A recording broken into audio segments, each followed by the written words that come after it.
आणि आज जिल्ह्यांमध्ये काय घडलं तेही आपण पाहूया। नागपूर, अमरावती, बुलढाणा जिल्ह्यामध्ये संत्रा प्रक्रिया केंद्र उभारली जाणार, सरकारकडून 40 कोटींचा निधी मंजूर।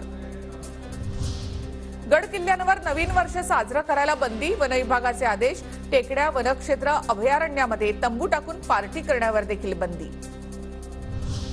मुंबई गोवा महामार्ग पूर्ण होण्यासाठी केंद्र आणि राज्याकडून आता 31 डिसेंबर 2024 ची नवी तारीख। मुंबई उच्च न्यायालयामध्ये सरकारकडून प्रतिज्ञापत्र सादर, 6 वर्षांपासून महामार्ग पूर्णत्वाची डेडलाईन बदलण्याचा सिलसिला सुरूच।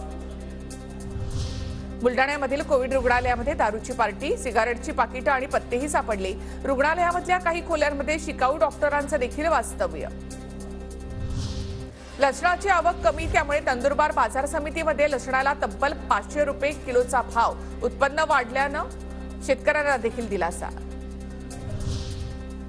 TV9च्या बातमीचा इम्पॅक्ट, वशिष्ठी नदीच्या प्रदूषणाची बातमी दाखवताच रत्नागिरी नगरपालिकेला जाग, नदी प्रदूषित करणाऱ्यांवर कारवाई होणार, छुपे सीसीटीव्ही बसवणार।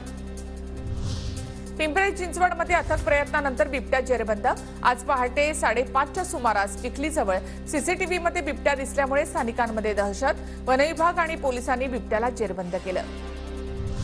सोलापूरच्या पंढरपूर पोलीस ठाण्यामध्ये मातंग समाजामधल्या तरुणाचा मृत्यू, पोलिसांच्या मारहाणीमध्ये मृत्यू झाल्याचा नातेवाईकांचा आरोप, पालकमंत्र्यांच्या नियोजन समितीच्या बैठकीवेळी गेटवर ठिय्या आंदोलन। बीडमध्ये रेणुका मातेच्या यात्रेमध्ये मुलींच्या कुस्तीचा थरार, ग्रामीण भागातल्या शेकडो मुली सहभागी, कुस्ती पाहण्यासाठी ग्रामस्थांची गर्दी।